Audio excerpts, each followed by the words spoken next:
Welcome, everyone. I am Chris Gore from Film Thread. This is Hollywood on the Rocks on a Wednesday.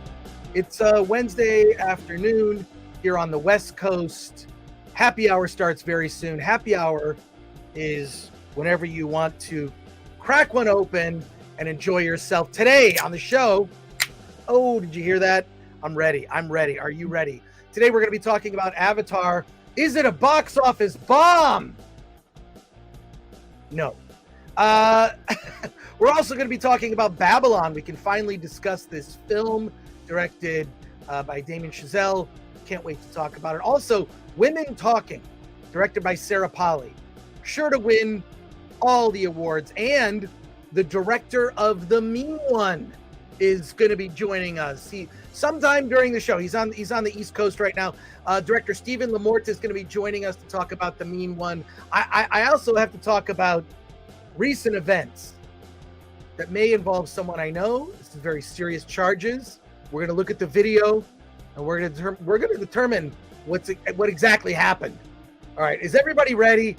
Because I'm clearly not ready, but I'm getting ready. Let's do it. Hollywood on the Rocks on a Wednesday. Let's do it. Get your chat questions ready. I know. I see you in the chat. I see you. Let's go. Let's do this. Let's start the show. Come on!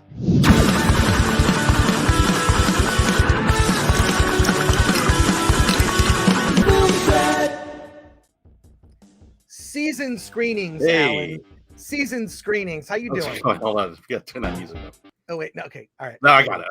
Okay. All right. You do it. I'll do it. Whatever. How's it going, man? What's going on? Hey, good. Yeah, a lot of stuff going on. I feel strongly about the movies we're about to see, goodly or badly. Well, I am seeing Puss in Boots tonight. Oh, are you? Where are you seeing it? I am seeing it at the AMC Burbank 16. It opens today. It opens on a Wednesday because of the holidays. So there you go. It's already like 97% on Rotten Tomatoes. I don't know what I only trust it when a movie's been out maybe like a week. Give it a week. It's funny. We got screeners. This happens all the time at my house, but my kid wants to see Puss in Boots. I told her I have a screener for Puss in Boots, and she goes, "Is your name on it?" I go, "Yeah." And it's like, I don't want to see it then. No, it's annoying. And this is like, I feel so bad for Alan and his daughter because his name is on the free screener. He gets to see a Puss in Boots, where us plebes have to go to the movie theater where we pay. Look, I get the same screeners, but my preference is always, if I have a choice, see it in the theater with a paying audience. You get a more authentic reaction. Yeah. You get a more authentic reaction. In fact, I want you to react to this. This literally just before we went live, this showed up on Twitter. It is the motion poster for probably what will be one of my favorite movies of 2023. It's Cocaine Bear. It's on the official Cocaine Bear Twitter account, and we're gonna watch. Let's watch the motion poster right now and react. I'm gonna turn the sound on. I'm gonna go all the way back to the beginning. I'm gonna go full screen. I'm gonna press play, and we're just gonna watch it, Alan. We're just gonna watch it. All right, here we go.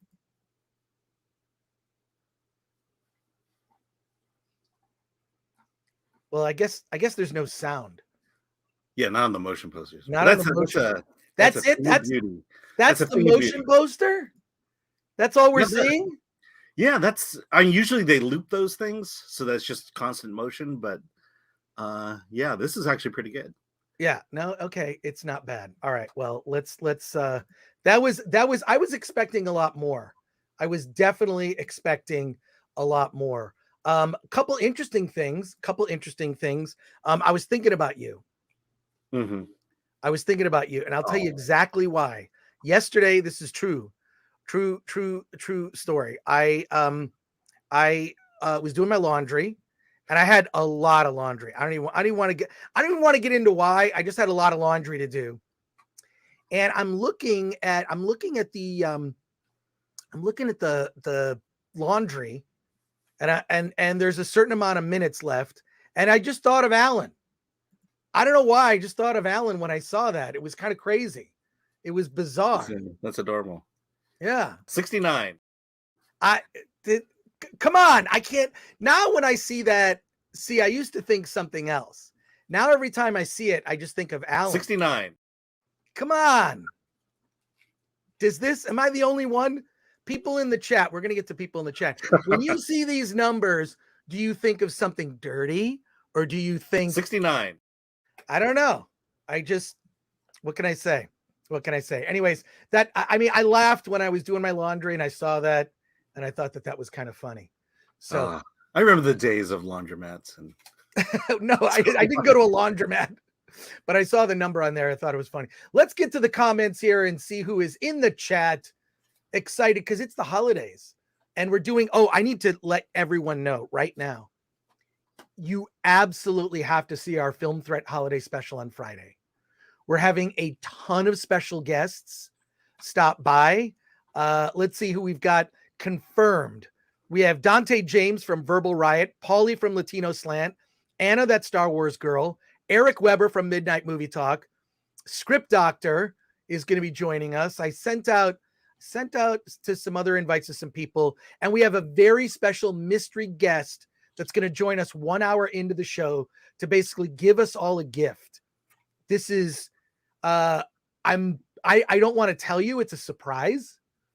It's a gift from a mystery guest, and you cannot miss this show. If you have to watch the replay, cool, but you're going to want to see it live. We have all these special guests. It's the Film Threat holiday special. Glanuccio's been working a week on the thumbnail for this, which is going to be, it looks like you're unwrapping a gift and then the words say the Film Threat holiday special. I just thought that up, Glanuccio. By the way, I'll spoil the guest. It's Cocaine Bear. It is not Cocaine Bear. It has to be Cocaine Bear. It is not Cocaine Bear. Let's Cocaine see. Bear. Well, I'm excited because the holidays are here and I'm probably just going to do the live stream between Christmas and New Year's just to say hi to everybody. If you're spending the holidays and you're alone, we'll just hang out for a little bit. I have no special thing that I plan to do. I'm just gonna have fun and chat with people. I do have to sign a guy. No, his name is Cardinal Sin. Sent a stack of Film Threat magazines and books. What I think I'm going to do is I'm going to be on a live stream. I'm going to sign them and I'm going to talk about old Film Threat magazines and old books that I wrote, because nobody reads books anymore. They just don't. They read the internet. I'm being brutally honest. Let's go here with some super chats. Sean Z Comic Construct.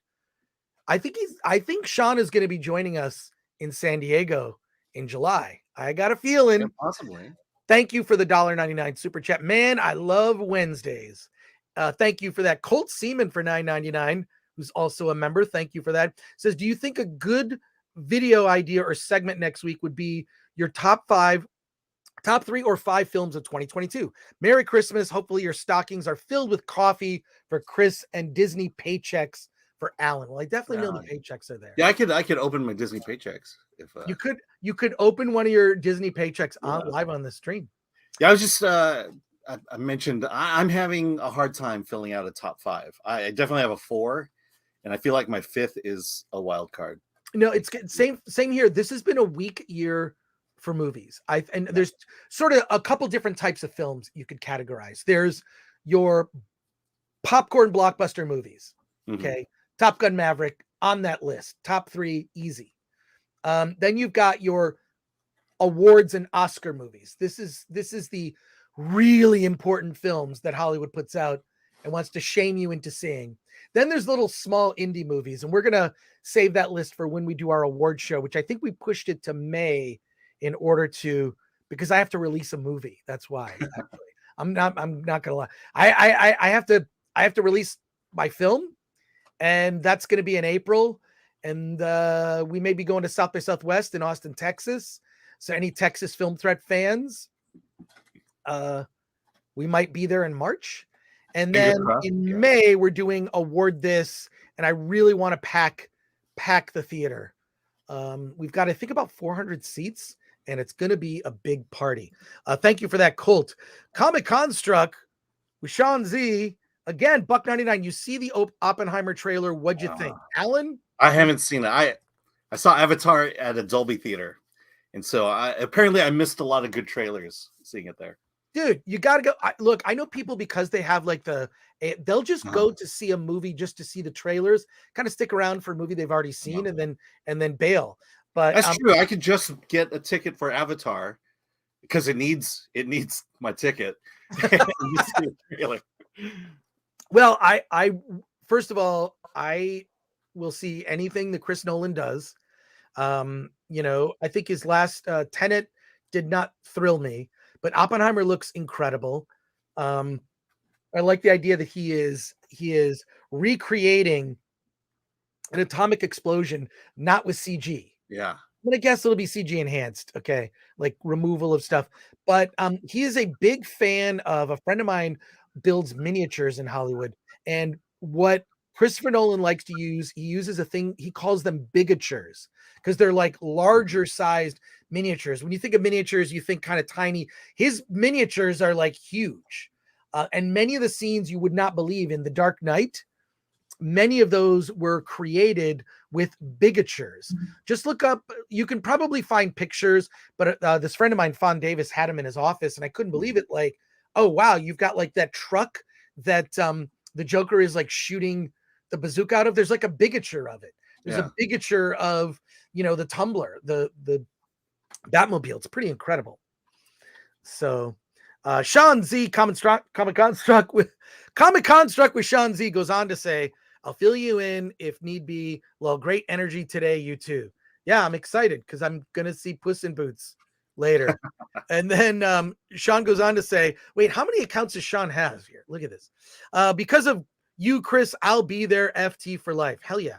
Come out to San Diego. James Jennings for 5 says, hey guys, just wanted to let you know I received a copy of The Alienoid on DVD.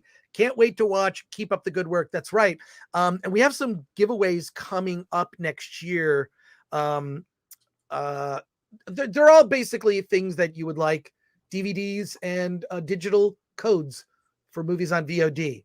We're going to be doing that a lot more, but it's only for members. If you're a member of the channel, we appreciate your support. You get preferential treatment with the when you guys chat, always look for the members. But anything we get that's a giveaway that comes in, we're just giving them to members of the Film Threat YouTube channel. Yeah. So, and because it's near Christmas, Friday, I may just give away my Woman King digital code. Oh, do it on Friday, man. Oh my God. I have a stack of stuff here we had like a white elephant for our movie meetup group. Can I show you what I got? What'd you get? Okay. And the person who gave this to me, my good friend, Bobby Schwartz and Walter Areas, they're also producers on the Attack of the Doc with me. He said that this white elephant gift has been given to a bunch of different people, and I am now the current person who has this, which is the Chris Stuckman, the Film Buff's bucket list, the 50 movies of the 2000s to see before you die. And it's I don't know, I've seen all of these. So but they informed me that this has been the white elephant gift that they passed around. You know what else I got in the mail? I got this from Mark the Cyborg. Sent this all the way from Canada. It's a movie that he either made or appeared in. I don't know. He wants us to review it. I'm going to add it to the pile.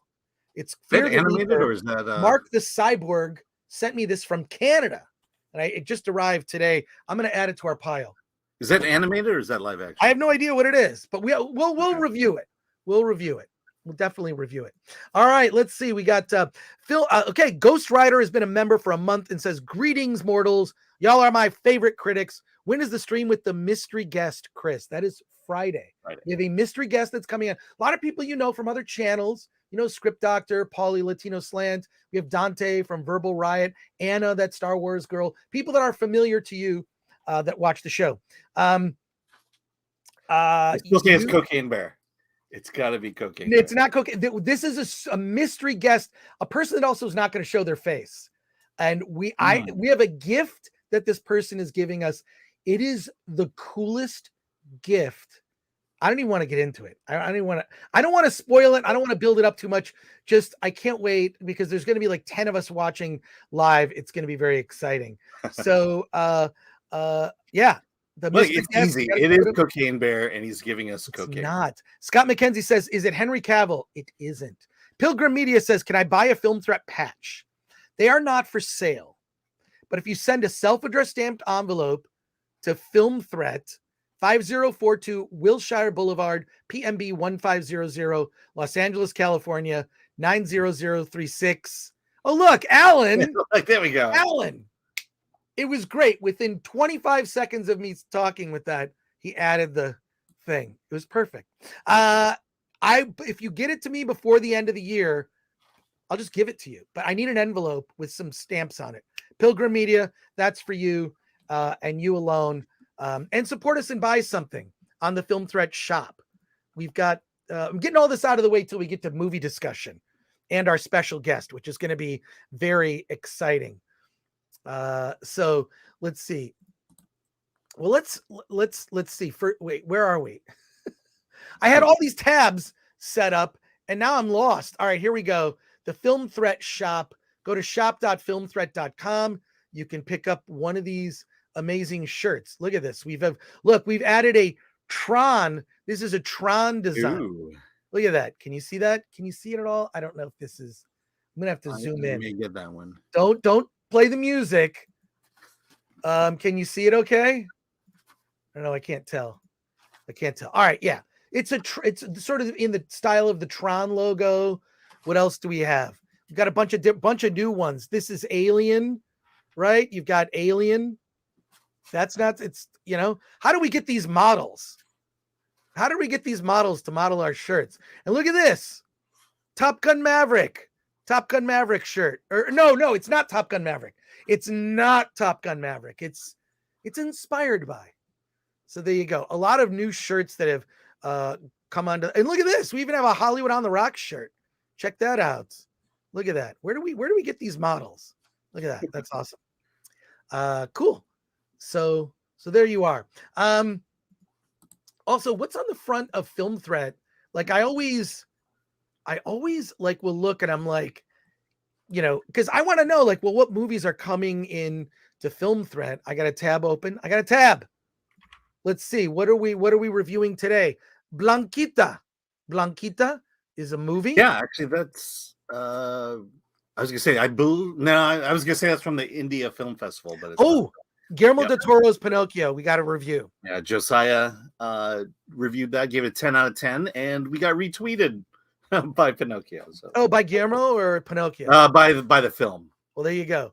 The Elephant Six Recording Company, Plant Guy, that looks like a short film. Yep. I'm just gonna guess. Short film. Look at this. I would never know about these. What are this? International Film Festival of India. Yeah, we actually sent someone to the International Film Festival of India this year. Here's what happens. We didn't send someone.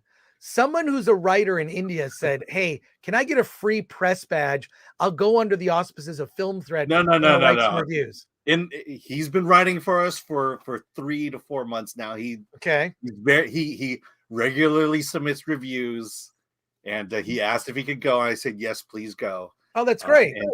So no, he is not leeching off of us in order to go to film. No. I first of all wouldn't even care if he did, but yeah. This is great. We actually have on the website Adult Swim Yule Log. We had Casper, the director of this, who did Too Many Cooks. I saw that you finally saw Too Many Cooks. I did. You were talking about it. Both.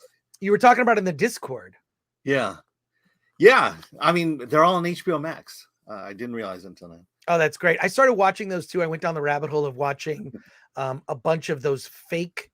They're like the fake infomercials. Yeah. All I can say is this: a variety of movies, none of which you would know about unless you were a regular reader of filmthreat.com. Alan informs me that we've been getting a lot of traffic lately. So there you go. Yeah. I don't even know what this is.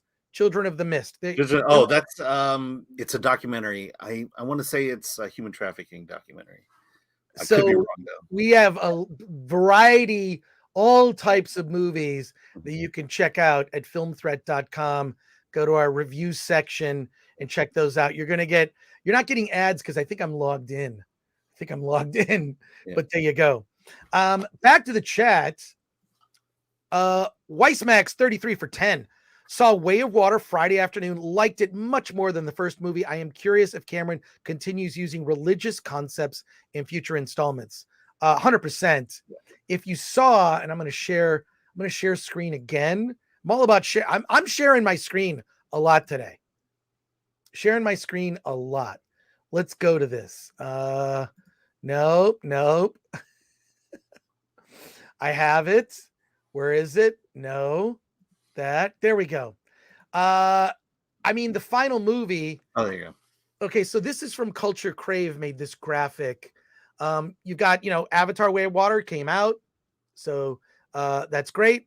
Then you've got the rest of the films. Avatar 3, The Seed Bearer, December 20th, 2024. Avatar 4, The Tulkun Rider, comes out December 18th, 2026. And Avatar 5, The Quest for Awa, comes out December 22nd, 2028. Yeah, I believe that's the religious film right there. Yeah, The Quest for Awa, which is basically the quest for God. Yeah. As it were. But so Seed Bearer, I guess we're going on theme here. Seed Bearer, I guess, is the earth, and then Tulkun Rider is air. So well, it's we're going with the theming thank you here. For your super chat, and yeah, I think he's definitely going to continue down. And you look at all the things they set up. Colonel Quaritch is still around and still a threat. There is the looming mass relocation of Earthlings to Pandora. That's coming, and I think there's going to be conflict there. There's going to have to be some case is going to have to be made, but this is going to be after a lot of war and years of war. I think this is going to take place over decades. I think you're going to see a very old Jake Sully in the final film, and his kids grown up and new characters introduced. I didn't care about this before, and mainly because so much I just don't care about. There was a tweet I put, if you go to my personal Twitter at that Chris Gore and look at the tweets and replies, I replied to something about, I just don't care about Star Wars anymore. I'm sort of just don't care. Yeah. I don't care about Marvel anymore. They're not interesting. DC is getting off to a rough start. I mean, Fire James Gunn has been trending for more than a week. That's a little crazy. He took, Henry Cavill being like not just amazing on screen, off screen demeanor as well, and just sucking it up. And okay, they're making their choices. It's a hard reboot, but will anybody care after so many false starts? I don't know. And we talked about it last week. When I basically said James Gunn needs to learn to make a movie that's not a James Gunn movie, where he puts his own personal taste, his personality aside in favor of the story. And he has not done that as yet. Because he hasn't had to. He hasn't had to. But look, whatever you think about Avatar, I saw it again. It's more of a theme park ride than a movie. I didn't really care. Like, I know like a lot of the little nitpicks that I had, they didn't really bother me because I was just caught up in the experience. I saw it in IMAX, 3D, whatever, at the AMC Montclair on the east side, packed screening, 2 p.m. on a Monday. Packed. It was very bizarre. And then someone yelled out to me as I was going in with my popcorn, said, "Gore!" And someone recognized me from the YouTube. It was a kid named Drew, very nice kid. I said, "Hello, I got to get back to the movie." Then I walked back in with my refill of popcorn. Did you give him the finger like James Cameron? I should have given Drew the finger. No, I didn't do that. I'm not. No, I love people. It's in my Twitter bios. I love people. I do. I like hanging out with you. I'll be at the I think I'm going to Islands tonight. Might go to Islands instead of Yard House before the movie. Let's get to some more. So I don't know what your thoughts are on this lineup.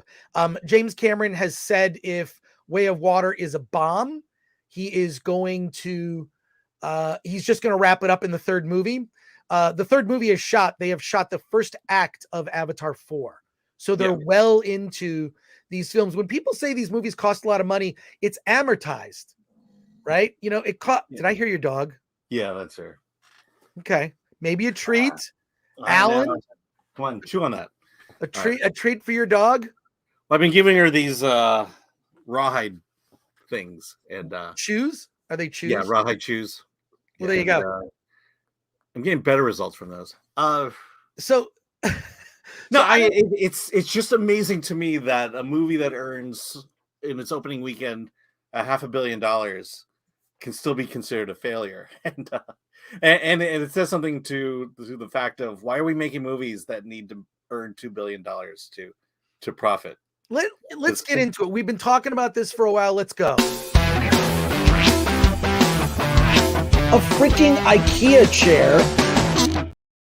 So Avatar, The Way of Water has been out less than a week.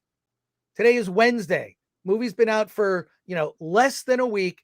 It's only made over $500 million total worldwide gross, 25% on the way to $2 billion.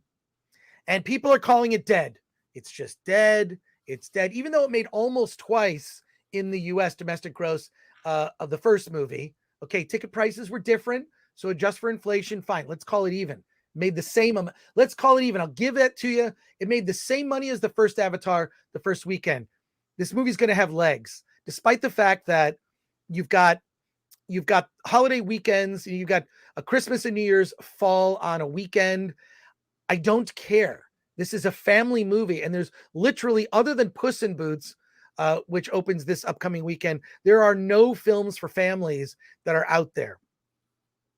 But I do think it's a weird thing of like calling the movie dead on arrival because it so-called underperformed based on estimates. When you actually dig into the numbers, what it did is it underperformed in movie theaters that were not premium, where it overperformed nearly, and go ahead, look at your apps, look at, in at least in Southern California, and I went and saw it again on the east side. So I saw on the east side of LA in Montclair, and those screenings were all packed, and it's all premium format. It's either Dolby Digital or IMAX 3D, all of that. People want to see this movie that way. They don't want to see it in a regular theater. This is an experience, and they'll pay the premium pricing to see it in there. And the other theaters, people aren't going. I even checked. I looked, what's a regular theater? And it's spotty. It is spotty. People want that. If they're going to see Avatar Way of Water, they want to see it in a premium format. I think that I should mention that the ticket sales surged yesterday, Tuesday, because it's discount Tuesdays. People were waiting until Tuesday to go to the premium theater and pay a discount.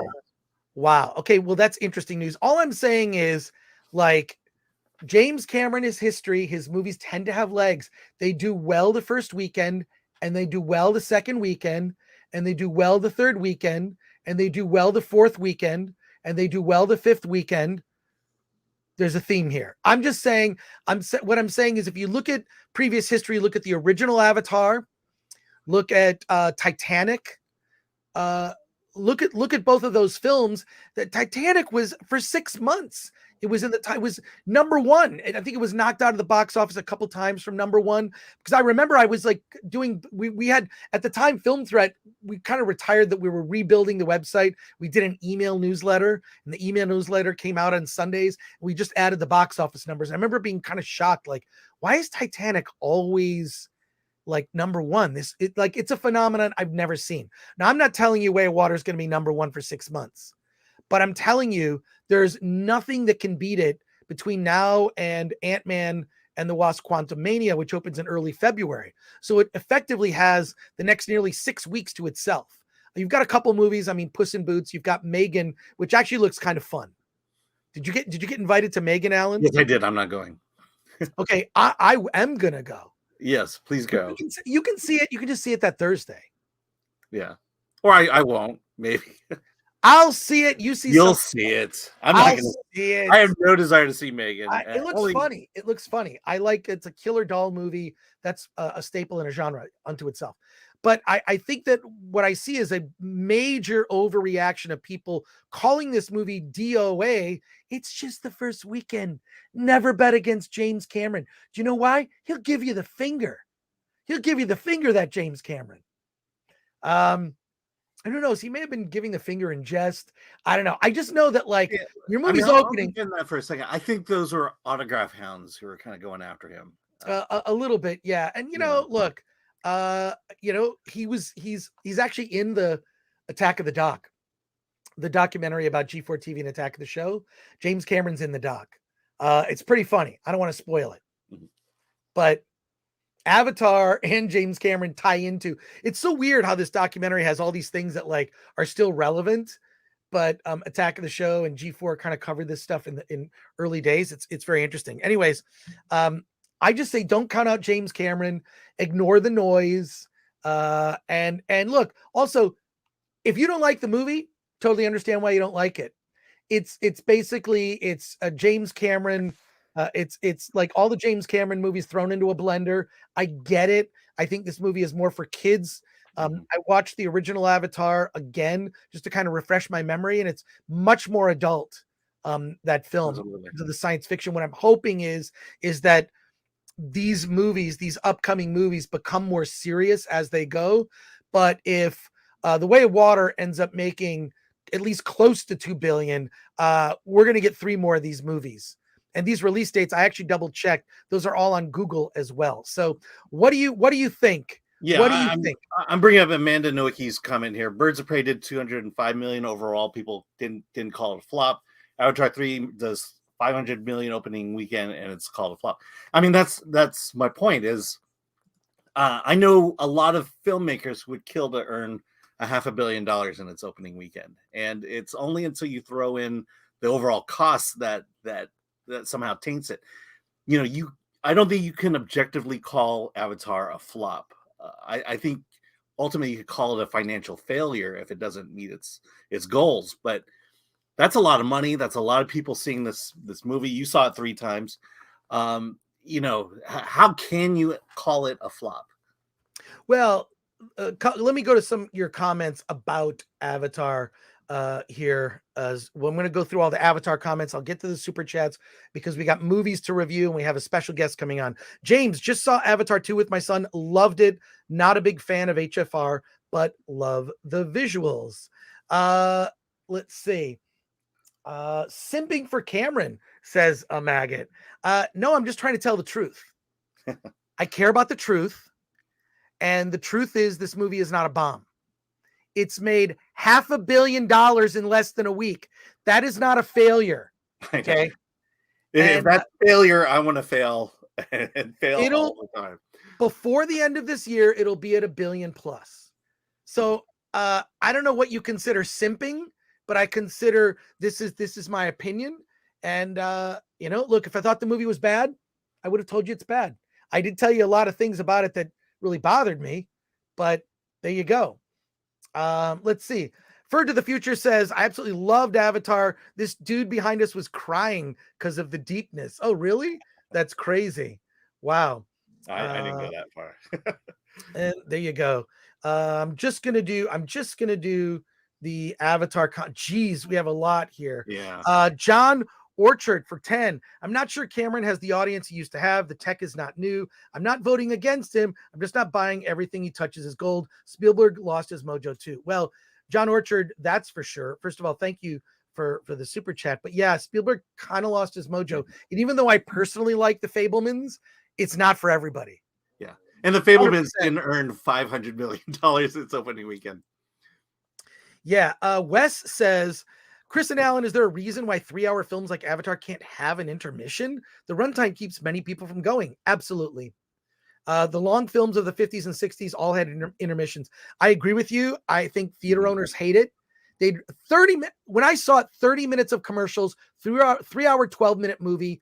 It was 3-hour and 40-minute, nearly 4-hour experience. And when I saw it the other day, again, I was woozy walking out of the theater. I realized, I've just had popcorn since noon. It's 6 p.m. Yeah. So, I will say, Babylon is the same length as Avatar, and they could have put an intermission after the third orgy. Yeah. Ken Bogus for 5 says, I'm a fan of Chris and Alan, but I can tell James blue finger dust is all over their $100 bills. Well, there you go. Our $100 bills. Give me a break. It's funny. Okay. Hulk Hogan's giant taint for 5. I like the creative names. I do like them. With 2 boys, the portrayal was spot on. What happened to the oldest made me cry. First time in a long time. Legs. Thank you, Hulk Hogan's giant taint, for your support for the channel. I appreciate it.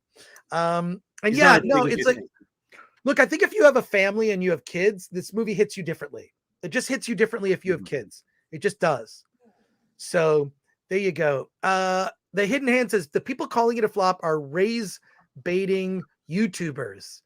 Well, I mean, look, I am not innocent of like coming up with some incendiary title or thumbnail. I'm just saying that, like, and look, I watch all those videos and I'm like, wait, I don't really agree with this.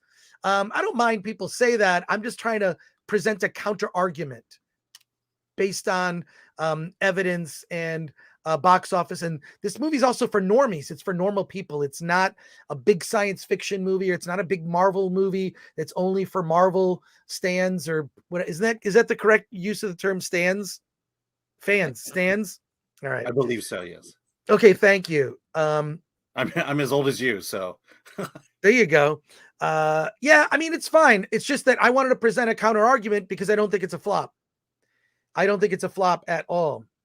And Alan Horkin points out, very good point, Top Gun Maverick started slow at the box office too, says Alan Horkin. And look, it's what is where is it now? It's 1.3 billion. I think the last I checked. Alan, can you check? Yeah, I'm checking now. Alan, check. Well, I'm looking at Box Office Mojo. They have it just barely. Try a Google search. Alan, try a Google search. Alan, 10 seconds. Wait, are you muted? No, I'm here. Okay, what is the total box office? Top Gun Maverick. Let's go. We don't have a lot of time. 5 seconds, Alan. Alan. Oh, jeez.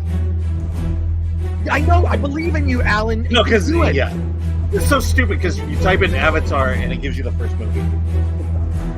No, Top Gun Maverick. What is the total box office? Alan, come on. We're all waiting, Alan. We're waiting. Everyone's in the chat.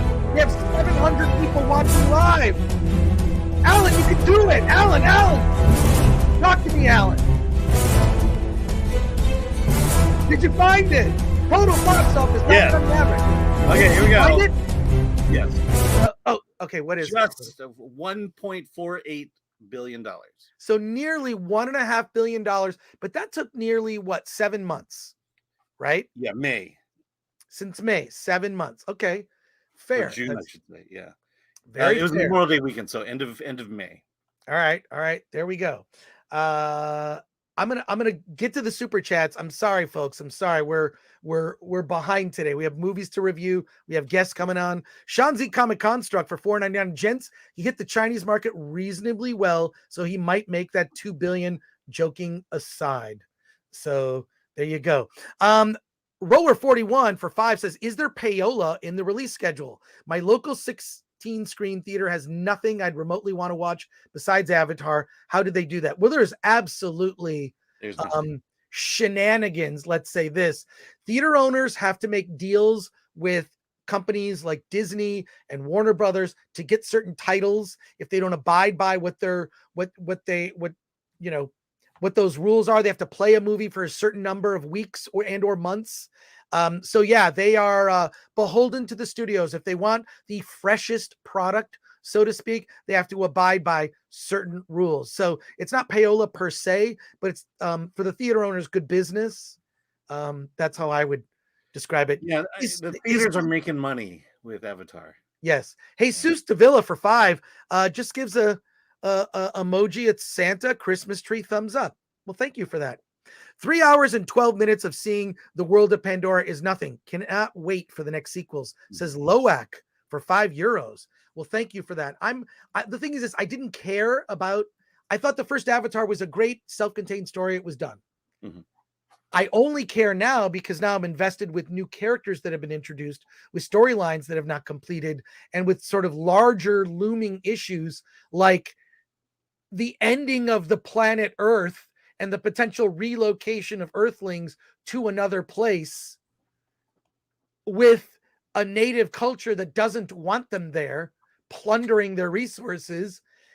That adds up to some really interesting conflict. What I hope is it becomes more serious-minded and more adult as it goes. This movie was a fun family adventure. That's all it is. It appeals to normal people who now, may or may not be invested. Your mileage may vary. Rob Lee says, for 199 says, too long, bad word of mouth. It's Jova, Chris. It's Jova. Okay, well, it's over.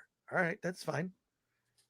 Ruben Christopher James has become a new YouTube member. Thank you for that. I'm scrolling for the super chats here. Sean Z Comic Construct James for $1.99 says James Gunn. We kind of discussed that. We did discuss that. Just put in a huge order yesterday for merch. Thank you, Sean. I noticed that. Thank you, Sean. We appreciate it. Hey, if you get merch or if you get like one of the packages that we send out, of the free stuff, could you just like hashtag film threat and post it on social media? Tag us on Instagram or Twitter. We're film threat on everything. So there you go. Just tag us and so we can show it. But yeah, wear your film threat merch loud and proud. I've got a season's screenings shirt on that I'm wearing. Comic Construct with Sean Z. These are two different accounts, I realize now. Thought it was the same guy. I agree with you, Chris, because there's two hosts. What am I thinking? I agree with you, Chris. James Cameron should never be doubted. I think pushback comes because people don't always relate to the style, just like some people don't relate to Christopher Nolan's style. I think that's fine. I think it's fine. You know what?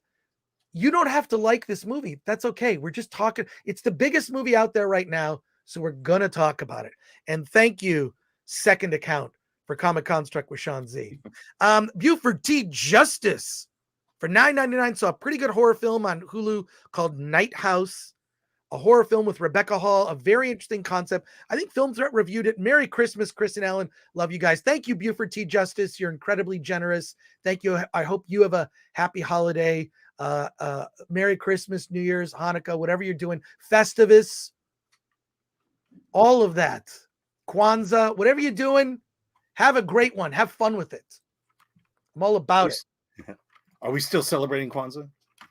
I don't know. I'm not, but some people are. There you go. There you go. Robert, this is hilarious. Robert Galagos for 5 says, Gore, I was at the same Montclair showing on Monday at the 120 showing. I knew you looked familiar. That's the, I pretty much go to that theater on the weekends because it's on the east side, closer, to where my girlfriend lives. And that's like the best theater in the area. So I'm pretty much there on weekends. Weekdays, I'm at AMC Burbank 16. Robert, next time say hi. There you go. Cool. Yeah. Love it. I love that. That theater's, it's a brand new theater too. All the seats, it's got like the, the seats that recline. I love it. How many screens is it? I don't know. Look it up. AMC Montclair. Alan, look it up. Ah, dear God. You were just there. Alan, just look it up. Alan, look it up. What? How many screens, Alan? How many screens? We need to know. The chat's waiting. Okay. All right. I wonder. Oh, it's a dine-in. It's a 12. Yeah, no, it's great. You can get like cheeseburgers or whatever. They just bring it to your seat. It's awesome. Great theater. But yeah. It's I wonder what it's like for people that don't watch the show. They just like listen and they hear this weird music and me yelling at you like it's some action scene. Thank you, Robert, for that super chat. Ruben Christopher Haynes for 10 says theaters need to evolve to survive.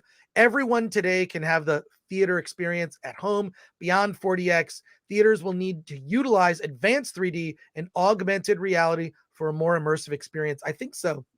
So too. I mean, I've got like a 65-inch 4K.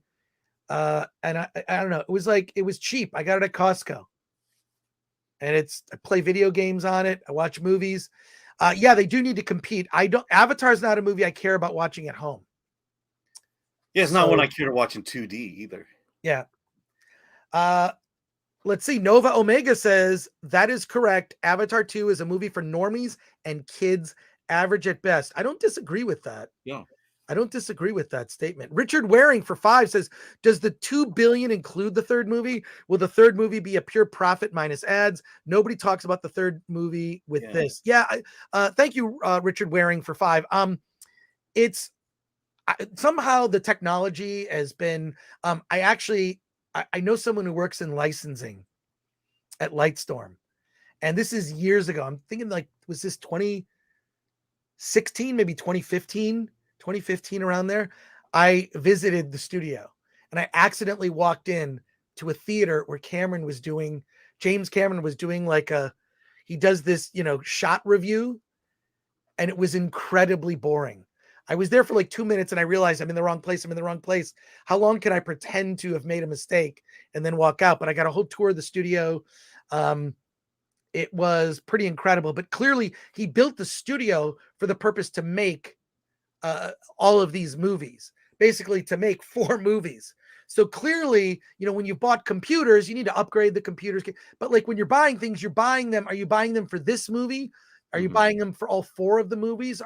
When you have props and certain types of equipment, is it to be used for all 4 movies or one movie? Is the cost amortized? I don't know. I'm not an accountant, but my guess is that a lot of the equipment was bought to make all 4 of the films.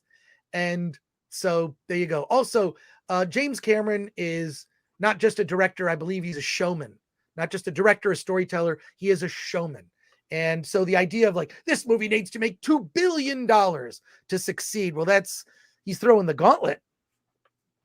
So there you go. Way more chats that I can get to here. I may have to hold on these. Ken Bogus for 10 says, happy holidays to Chris and Alan and Alan's dog. Aw. Pearl is my favorite film of the year. I've seen it at least 6 times. I don't know why, but it just works for me. Yeah, Pearl is great. One of my favorite horror films. I could probably more easily come up with a list of top 5 horror films of the year, which would be more than 5 rather than just top movies of the year. And Joe Dudna has become a YouTube member. Thank you for that. Cool. Lisa says, I freaked when I heard the music. I thought one of my other tabs unmuted. Sorry, Lisa. Sorry. That's just the music we like to play when Alan has to look something up, which tends to take, it takes him a while to figure it out. Look, I played the music on myself when I've made technical mistakes. Sassy77 says, this is hard to listen to while I'm at work. That music starts and I'm suddenly nervous, trying to hurry on what I'm working on. Thanks, Sassy77.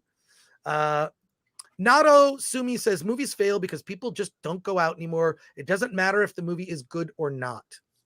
Yeah, there you go. Corky's chilling. There are some YouTubers who are hell-bent on disliking Avatar. I don't know if they're hell-bent. They don't like it. I respect their opinion, and that's fine. Yeah. And, we got a lot of new members here. Zax has been a member for 5 months and says, smash that like, just like Cameron smashes whales. I love that. And I think we have over 700 people in the chat. There we go. 700 people watching us live. Some of them chat. Yeah, we are at 63,500 subscribers. So do we pass it? Oh, we're close to just barely. I mean, maybe we can hit 65,000 by the end of the year. Colt Seaman has been a member for 4 months and says, just thought of what would be one of Chris's top films of 2022, and that, of course, is Bros. Well, good guess, but not true. Ghostwriter has been a member for 1 month and says, greetings, mortals. Y'all are my favorite critics. When is the stream with the mystery guest, Chris? That is Friday. The mystery guest is coming on Friday. You are going to want to be there for sure. Because it's Cocaine Bear. It's not Cocaine Bear. Buford T. Justice for $19.99 says, I understand there is some hyperbole when it comes to Avatar's box office, but it can't be overstated that it came in $100 million behind global projections. I think it will have legs, not because of Cameron, but due to no competition. That is completely accurate. I'd say that's completely accurate. Let's see. I know it's kind of like it's this conversation of it's off by 100 million. It only made $500 million, and so therefore, and it's just insane that this is how we judge movies now. Nova Omega says, I hope Avatar 2 flops hard. We need to show James Cameron we don't like style over substance.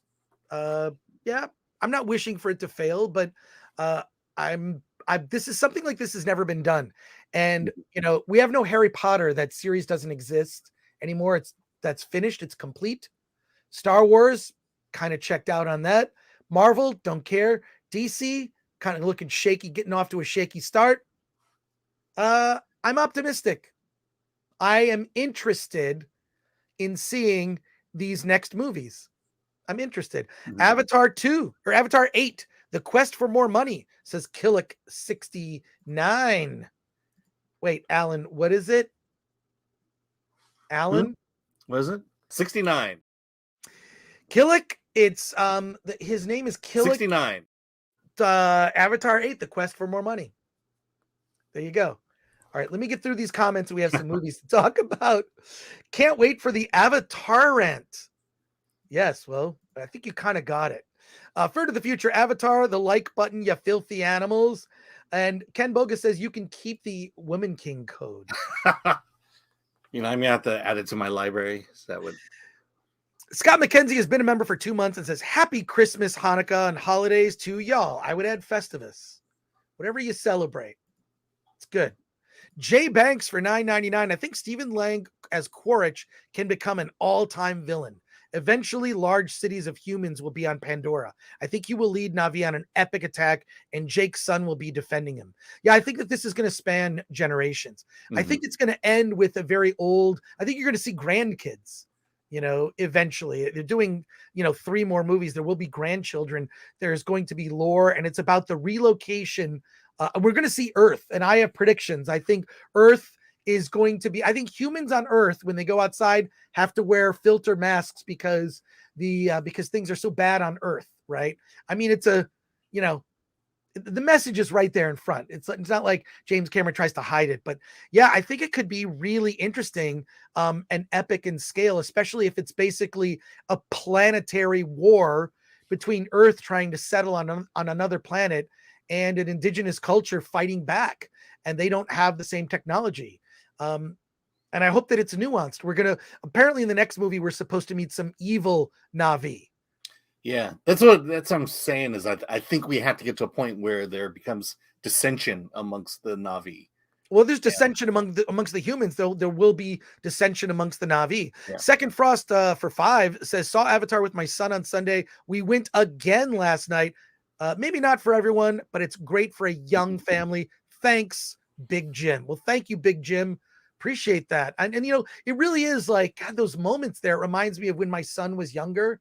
And just, we did normal father-son stuff. We threw baseball, threw football around. We played video games. I let him win until he could beat me. I could only ever beat when finally I got to where he got really good at video games. I could only beat him at sports games because I understood the rules better. That was it. So Greasy Guido has been a member for 2 months and says, have y'all had a chance to look over the Sight and Sound list for greatest films of all time? I never even heard of number 1, Gene Dealman. Okay, interesting. Alan, can you look that up? The Sight and Sound. Okay, it's the Sight and Sound. Start the music. Alan, so can you just Alan? What am I looking at? Sight and Sound. It's on the chat right there. Sight and Sound. Alan, come on. I know you. I believe in you. Alan, you can do it. Just type in what's on the chat. Or go to some other chat. Here we go. Hey, did you find it? I think so. I found it on IMDb. On IMDb? Yeah, am I looking at the right thing? What's number 1?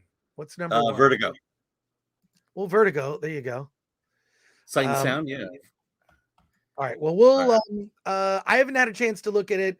I tend to not take a lot of those lists very seriously. Yeah, it's Vertigo, Citizen Kane, then Tokyo Story. Worthwhile films. we're gonna wrap up the chat here, and then we're gonna talk about. We may have to get to our Babylon review on Friday. We can talk about. But I hope everybody's having fun. I hope you're listening as you're driving or you're shopping. This is weird. I listen to a lot of podcasts while I'm shopping because I just want to be done with shopping. So there you go. Let's see more chat questions and comments that are general. Portland 182, that's Jim from Portland. Thanks for the graphics usage, Chris. Well, thank you for all your great graphics contributions on Discord. And Toxic Waltz N8, who's a member, says, I can't seem to get into the Discord. Is there an updated link? Alan, can you update the link? I promise I won't play the music. It's gonna take a while because I got to get Discord up. Okay, there you go. Open a tab. James Ricciuti says, the recent event, did it have to do with Alan picking up a bag of cash from a certain mouse? Let's get into this. Let's get into this, folks. All right, let's get into this. Something happened.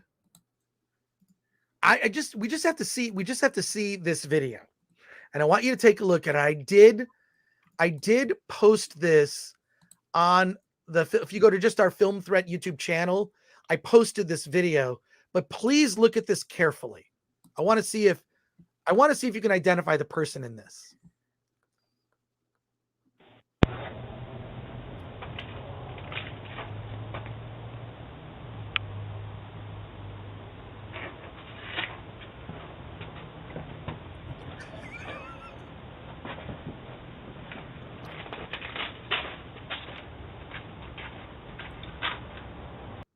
Who does that? Does that look familiar? Should we watch it again? Yeah, because it's such riveting video. Just look at this video. I could need some help. I need some help from our audience here. What is the deal with this? Just remember, we're not talking about Babylon right now. I know, we need to talk about Babylon.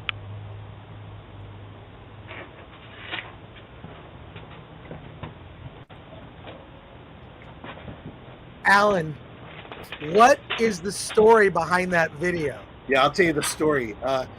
When Chris Gore asks you to do him a favor, and you do that favor, he records it on a Ring camera and then posts it on the internet. Okay, it's not a Alan picked up a box. Look, I've had this box for like a month in my car. It was sent to us by Bobby Lapierre, very generous. He sends out Christmas gifts to everybody, but he sends all of the gifts to me. Then I have to be Santa Claus. And like, I don't know, up until recently, I was seeing you like every week. Yeah. And then I stopped. And then I'm like, I've got the box in my car. Please take these gifts. It's been sitting in my car. And then I didn't, I walked up to the door and I didn't see it. And so I had to go back to the original text you sent me and go, oh, it's behind the pillar. And that was me pausing to figure out where it was. So the mystery of the film theft, the mystery box man, is Alan Ng. Yeah. It wasn't a theft because I was, again, doing Chris Gore a favor. What do you mean doing me? They're your gifts. I know, but gifts. Yes, but I went out of my way. I drove 2 hours to see RRR for 3 hours, and then another 2-hour drive back to pick up the package. All right. So what did you get? What was in the package? I haven't. It's not Christmas, so I haven't opened it. Open it now on the stream. It's in the car. It's in the car. Can I show you? Okay, while you're going to the car, I'm going to show you what was sent to me in the mail, and I have an extra one for you, Alan. I'm going to give it to you. All right, here. I was sent this.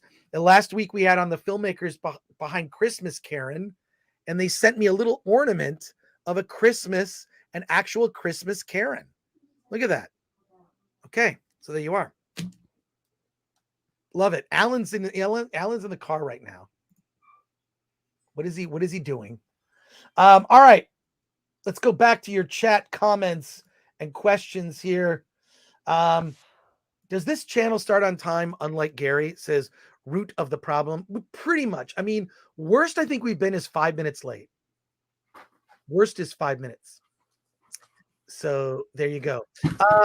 Sher Khan says, question, how much do we care about the story when the movie experience is great? That's true. Sometimes a movie experience can just be fun, and then the story, I think there were definitely the visuals of Avatar made it worthwhile. Alan, you gonna Yeah, I could do this. grab your present? I'll be reading some more chats here. Pedram Yeah. says, do you think Elizabeth Banks directing Cocaine Bear will affect it because of her usual woke agenda? I saw the trailer. It doesn't look super woke. It just looks fun. Wait, hold it up.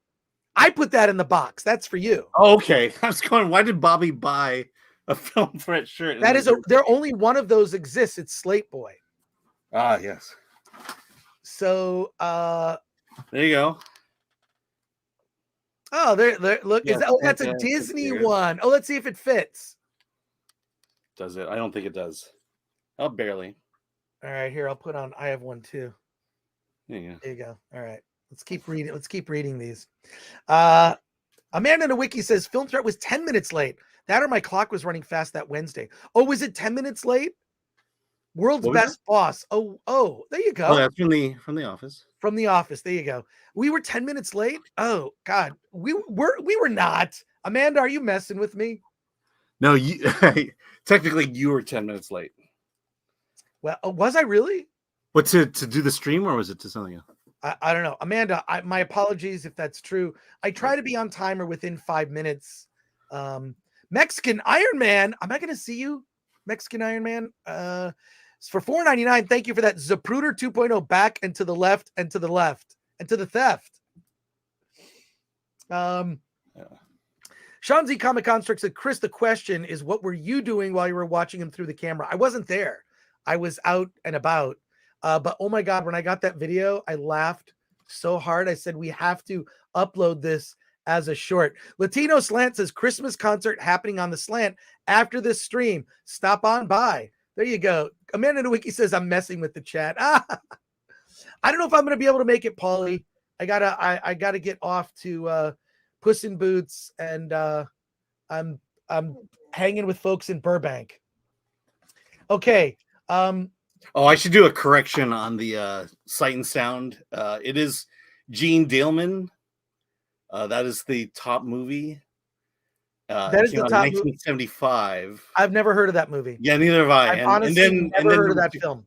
Because apparently I read the list that I read a old list, and the current one has that one at the top. I don't know that movie. Okay, fair enough. All right, going on with the chat here, and then we got to pivot. Yeah, we got to talk about Babylon. Yeah. John Manling, homelessness is really out of control in California. Well, the illustrious mayor of Los Angeles has it all figured out. Just put homeless people in hotels. Oh my God, can you imagine? You could just dress up as a homeless person and get a free hotel room. And also, how do you feel if you come on your family vacation, come to Hollywood, and you're in a hotel with a bunch of homeless drug addicts? This all seems like a great idea. Our elected officials are worthless. I learned that over the last 2 years. Utterly worthless. John Orchard for 2 says, what is a normie, or is it normie? Thank you. Normie is just a normal person. Not like, I would consider, like, I don't consider Alan necessarily normie. He's like, I don't know if anyone on the stream is necessarily a normie. If you're watching and or listening to this, you are obsessed with movies. You're not a normal, but an average everyday person that doesn't care about social media, that doesn't care about entertainment news, that just lives their life, works, just entertain me. That's a normie. So a normie is someone who's not obsessed with movies. And I think that Cameron does a very good job of appealing to that audience. But is that a derogatory comment?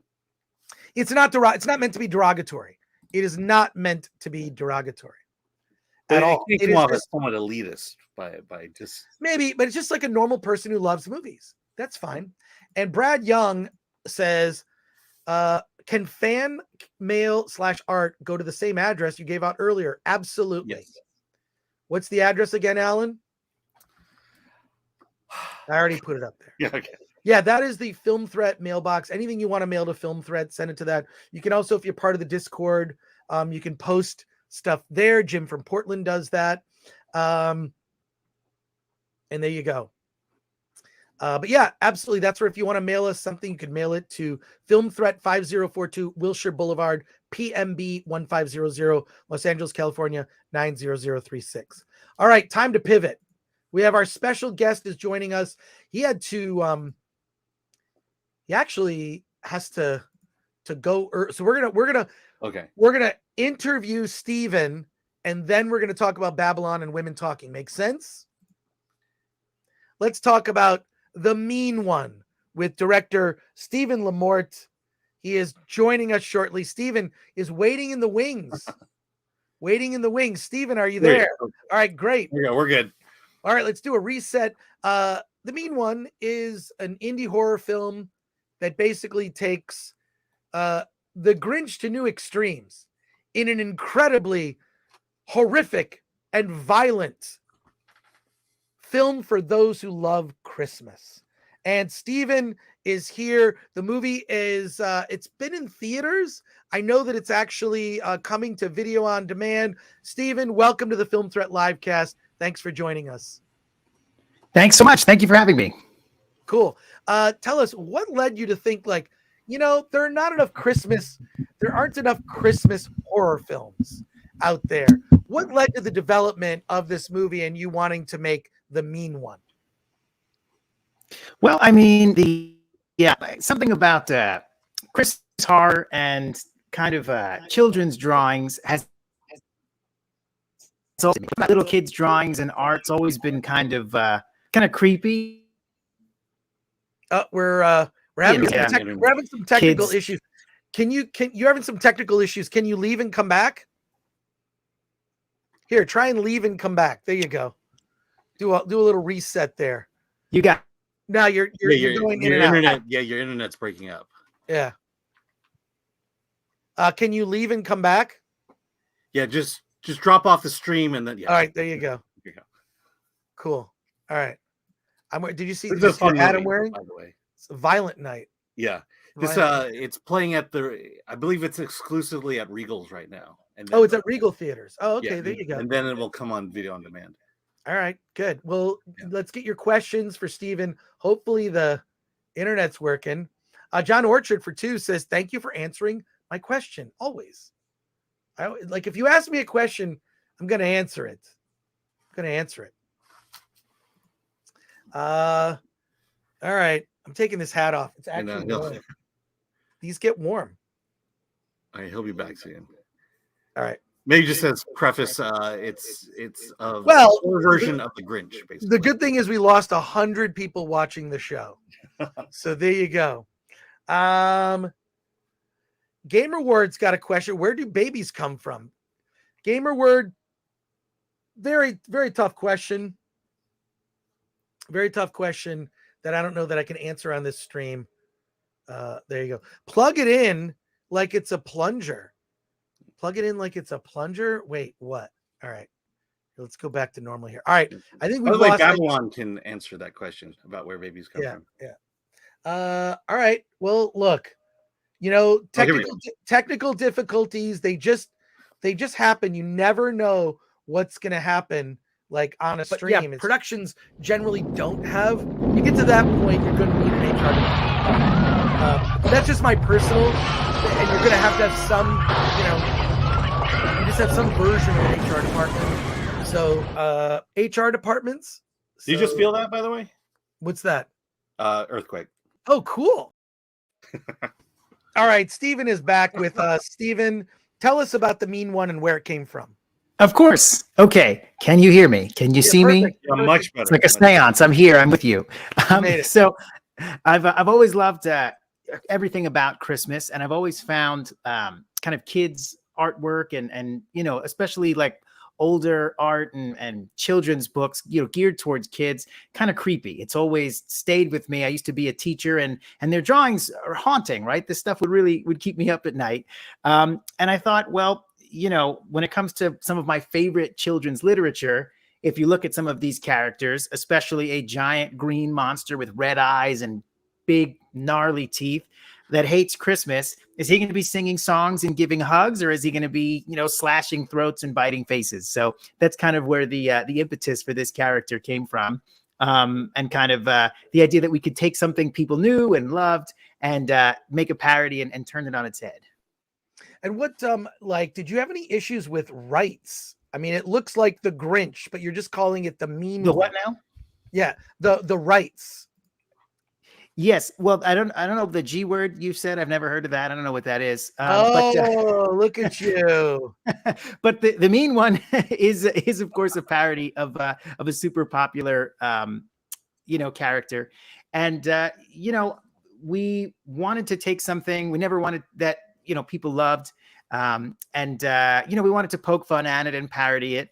Parody is protected by the Constitution, and we made sure to really take great pains not to confuse people or trick people into thinking this is authorized or that it's from the original author, or that we're trying to ruin something that people love, because this is a character that's been around forever, and we're fans too. So it took a lot of work to kind of dance around the source material, but we're really happy with the way it came out, and I think hopefully no one's confused into thinking that it's something that it's not.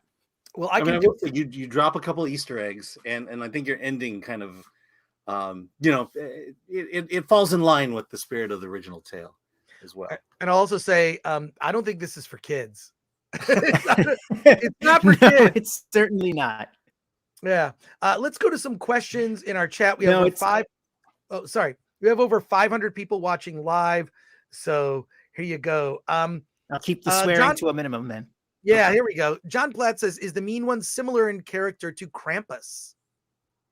Yes, the mean one is actually took a lot of inspiration from Krampus, both in terms of kind of the holiday theme and kind of his power set, between the slashing and the teeth and the design.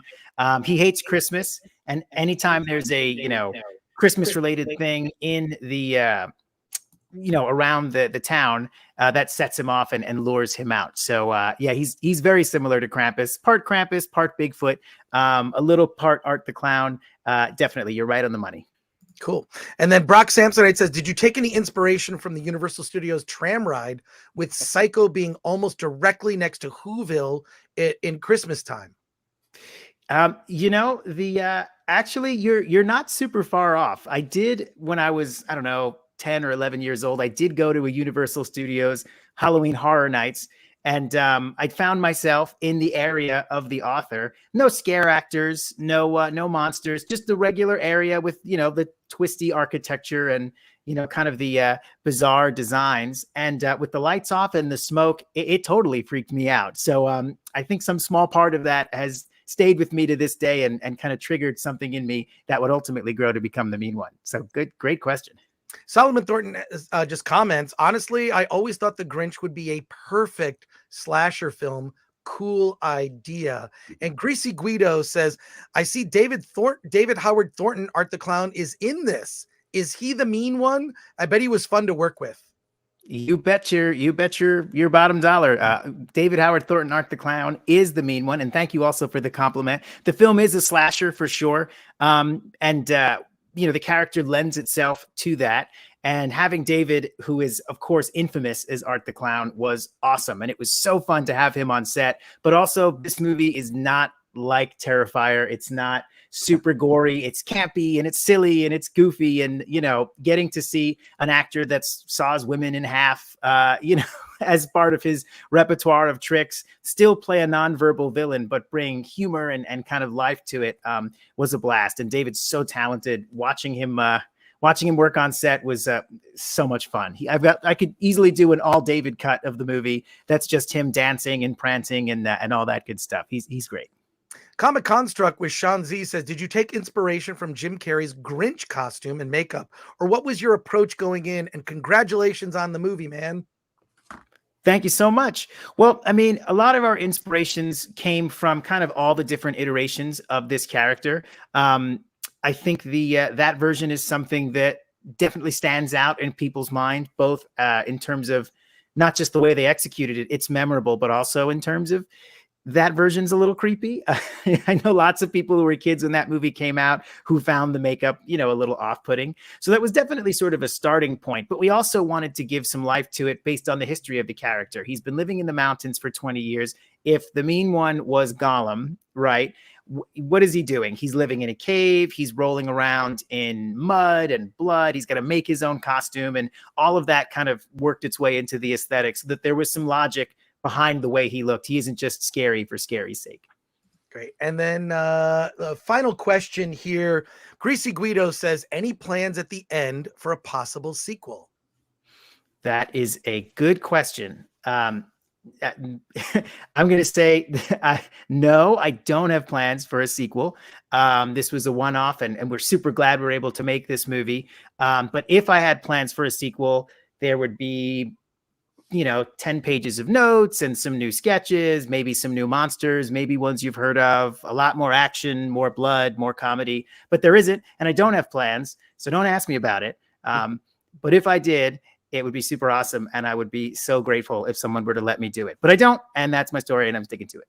Cool. Well, can I ask you, sure. The film, The Mean One's coming out exclusively at Regal Theaters at the moment. Was that something that they reached out to you about, or you reached out to? Is there, the reason I ask is, it doesn't seem like there's enough movies out there for theaters, and it seems like that this is a time more than ever for independent films to be shown in these big chains. Can you talk a little bit about how that kind of came about with Regal? Sure. Well, I mean, look, we're a teeny little independent film, right? I mean, we don't even have Terrifier 2 money. We've got Terrifier 1 money, right? We shot the film. I had the idea, started the script in December of last year. We put the script together, shot in May. And, 6 months later, the movie's just about done. And we were going to deliver it just to streaming, right? So the movie's finished from May to September. What is that? May, June, July, 4 or 5 months. And when the distributor approached us after the first trailer came out and said, hey, there's a hole in the release schedule. Would you be interested in doing a one night only special theatrical event? Let's float it around and see if there's interest. Thankfully, they have a great relationship with Regal. Regal really appreciated the movie and said, let's take a swing with this thing. But we're a tiny film. We don't have a huge marketing budget. We don't have kind of the trappings of a bigger flick. So they did kind of have to take a chance on us and said, hey, if we're going to do this, we want to be partners. And that's why we decided we were going to partner with them, make it a Regal exclusive. And they've been so awesome to take a chance on a tiny little duct tape chewing gum movie like ours that for all purposes could have been a web video easily straight to streaming, has been fantastic. And what started as one night turned into one weekend, turned into 2 weeks. And as of this morning, like 3 or 4 hours ago, I found out The Mean One's going to be around for Christmas. We're going to still be in theaters this weekend into next week. So, people can get out there and still see it. And we're like, we can't believe it. We're absolutely floored. Thank you, Regal. You're getting a Christmas card for me. Well, thank you, Stephen, for joining us. The Mean One will be in theaters through Christmas. Breaking news. And I'm sure it'll come out eventually on VOD. Thanks for taking the time to chat with us today. No problem. Thanks for having me. See the film. It'll be around through past Christmas into the new year. So get out there and check it out. I appreciate it. All right. Take care, Stephen. Thanks again. Thanks, everybody. Right, later. It was great. It was great. I mean, an independent film making it into a big theater. I mean, well, there's more of that happening, which I actually am really excited about. Let's go to some quick comments here while we do a reset. Get ready to review. What are we reviewing first, Babylon or Women Talking? You've seen them both, right, Alan? Yeah, let's do Babylon first. Daniel, the 1 for 5 says, do you ever review series like Justified, Boardwalk Empire, etc.? No. We have not done that. We have reviewed some series. We reviewed She-Hulk pretty aggressively. We reviewed Kenobi pretty aggressively. I think when it comes to series, there has to be some genre or interest within our audience. We haven't, Boardwalk Empire. We pretty much gave up on Willow, right? What's that? We gave up on Willow. Yeah. We reviewed the first 3 episodes and just kind of nobody seemed to care. Right? Yeah. So there you go. Alan Horkins says, thank you for that, Daniel, the 1. But yeah, we just don't. If we get enough people asking us, I think people wanted us to talk about Kenobi, so we did. Alan Horkin, Film Threat brings the interviews I didn't know I needed. Well, thank you for that. Toxic Waltz N8, always stirring up trouble. Toxic Waltz N8. So I hope Disney loses money on Little Mermaid. These remakes have been nothing but forgettable cash grabs that nobody talks about even months later. That's right. Didn't Disney Plus release Tom Hanks' Pinocchio, or Pinocchio with Tom Hanks, directed by Robert Zemeckis of all people? Yeah, I'm really surprised how bad that was. Yeah. Even Disenchanted, right to Disney Plus. Yeah. Comic Construct with Sean Z for $1.99 says Peaky Blinders was a great series with Cillian Murphy. I am not going to argue that. Was he in the trailer at all? The Oppenheimer trailer? No, I don't know. But yeah. Let's see. Let's do a reset here, Alan, and let's get ready to talk about women talking. Alan? Oh, you want me to do that? Is that... Yeah. All right, women talking. Let me grab the banner here. Okay, I see what he's doing. And there's no banner. Never mind. Oh, you're in the wrong folder. Yeah, I'm in the wrong folder. Here we go. I got it. Okay. Cool. All right. Yeah. You want me to start, or you want to? Why don't you start and tell the story? Because I really want to hear how you interpret it. Yeah, I'm extremely conflicted about this movie, but it essentially is the story of a group of women in a I'm going to assume it's an Ammonite community. All the men have been carted off to jail because they were found out to have been basically rapists and rapists. Basically, they've been abusing, drugging the women in the community, having sex with them. Many got pregnant, and so on. And so the situation has gotten so out of control that the women, while the men are in jail, the women are gathering together, and they have to make a decision whether they're going to stay and stand up to the men, or whether they're going to leave the community altogether. And so there are religious implications, there's family implications, there's discussions of how old of their children they should bring along. They want to bring the young kids, but how old would the oldest be that they can take? And then it gets into that Me Too discussion, which is pretty much what this film is about. And women talking is probably the most apropos title. The movie is about these women talking, and that's pretty much all they're doing. And I would say I'm very conflicted about this movie, and in two ways. One is, as a Christian myself, it portrays Christianity, the Ammonite community here, as very bad. That it's basically the acts of the bad people taint the entire religion of Christianity, and that's something that kind of bothered me throughout. But on the other hand, the things that these women have experienced and these things that the women have talked about, I've seen happen in churches I've attended, churches I belong to, and in stories of people of abuse coming out.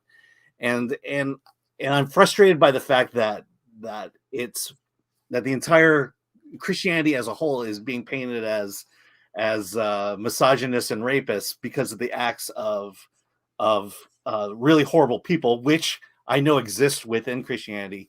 But at the same time, never balances off with people I would consider absolute saints who are Christians. And so, I really come to this movie feeling, again, conflicted. It saddens me that this movie exists. I do think the conversation is an important one to be had. I'm just saddened by the conclusions it ultimately comes to. Well, a couple things that you forgot to mention, and that's a very good description of what happens in the movie without any spoilers. Mm-hmm. For the first half of the movie, you have no idea what's going on. Maybe first third, like what are they even talking about? Because they give you no context. It's a bunch of women in a barn and they're voting, and then they have Ben Whishaw plays this teacher, and none of them can read. None of the women can read. So they do everything in like pictogram, but they have very good vocabularies. That was something that kind of threw me off. Like, if they can't read, why is their vocabulary so good? They enunciate, they speak so, they're so well spoken. So that I would assume someone who's well read, except none of them say they can read. And so for the first third of the movie, you have no idea what are they talking about. When it's finally revealed, it's like, oh yes, okay, this is what's happening. But it's what it is this movie is for a very specific audience. It's specifically for abused women that are trying to make a choice about what they should do in their lives. That is a very narrow audience. Anyone else watching is going to be I think it's rough to watch. Any film that is that includes, abuse is just it's difficult, right? But specifically because they really go into detail in the film about what, the consequences of the choice. Do we leave? How do we leave? And even for the first half of the movie, you're not even sure if it's taking place in the present. It could be taking place sort of like, in the past, and then suddenly you see a truck come by. So there's this weird way that everything is revealed and unfolds. And you have Frances McDormand's character who barely says anything in the movie. Does she have lines in the movie? She does have lines, but she's only in 2 scenes in the movie. Yeah, very briefly. She's a producer on it as well as Brad Pitt. It's directed by Sarah Polley, who I think is a phenomenal actress and coming to her own as a director. I think the problem with this film is it's almost the same as She Said. Mm-hmm. In the sense that this is a very interesting, very good movie that is going to completely fail and no one is going to watch it. And this is why this is sad. Okay. There are a lot of women that need to hear this message and they will never see this movie. Okay. This movie is made to win awards. It's made for because it has this message. I do like that one of the things the film does is it goes into so much. It feels like exhaustive detail about exactly what is going on and what going through the minutia about the decisions. But this is an art film that is going to appeal to an incredibly limited audience. I can't recommend it. I can't recommend it for those reasons. I almost feel like this is going to sound crazy, but if the producers of this film actually cared about the messages in this film, because it's based on a book, right? Yeah, it's an adaptation. I believe so. Yeah. But if they cared about really the messages getting out, they would have put it in maybe a movie. I hate to say this, that had more broad appeal and was more entertaining. Yeah, I mean, this comes off very much like a play. It's Right. people sitting around and talking. There's not a lot of locations, maybe 3 locations and one outside shot. One thing, I'm gonna get murdered on the internet for this, but it's based on a true story about Mennonite, the Mennonite community, not the Ammonite. Right. There you go. I misspoke there. Okay, And, so that and it is revealed that the film does take place at 2010. Yes, you do get to that later. I actually like that a lot. I actually like the fact that the the movie, slow reveal. You're saying it's a slow reveal. You don't know what they're at the slow reveal. You don't even know what they're talking about. Then it's revealed what they're talking about. Then it's revealed what the stakes are. Then it's revealed that they're in present day. And I think it's an excellent film that unfortunately no one's going to see. Yeah, I mean, honestly, I would recommend it to. I mean, I hate. And it's hard to recommend.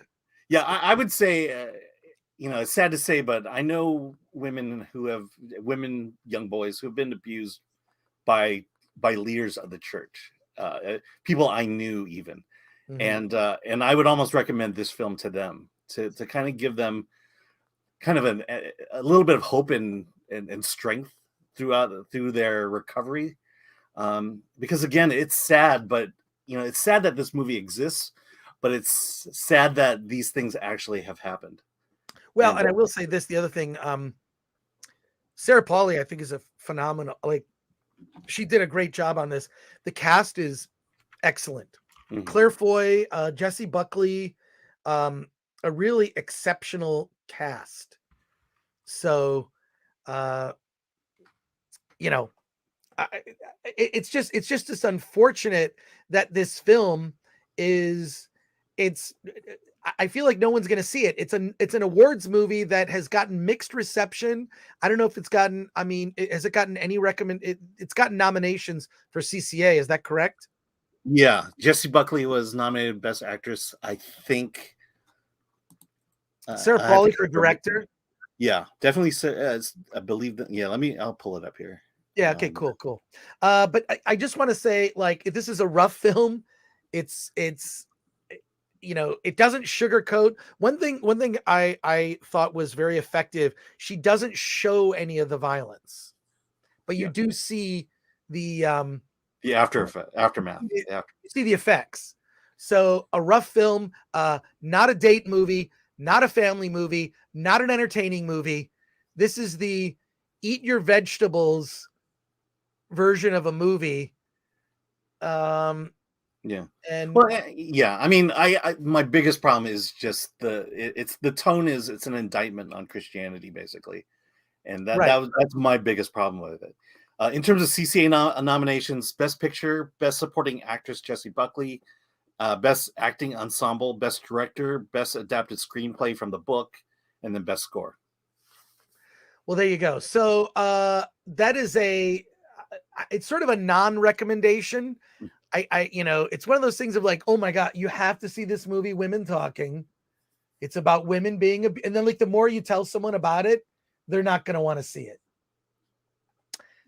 Look, I'm being brutally honest, and almost feel like it's a similar review to She Said, like really good movie, no one's going to see it, and therefore the message kind of gets lost. So let's go to our comments if we have any comments on this film. We have a few. Let's get right into it. Lisa says, Women Talking, does it come with an interpreter? Toxic Waltz N8. Broad appeal. Oh. I didn't mean it that way. Here we go. Greasy Greedo, spoiler question. Do women talk in this movie? A lot. We're going to get canceled just on the comments alone. Well, here we go. Comic Construct with Sean Z for $4.99. It's specifically for abused women. Chris, that made me laugh for the wrong reason, or maybe the right, depending on how you look at it. Well, it's like the message of the movie is for a specific person who's in the situation. If you're not, I feel like the movie did not do a very good job of like, because so much of it is just like confusion. I thought for a minute, well, they're on an alien planet and an asteroid.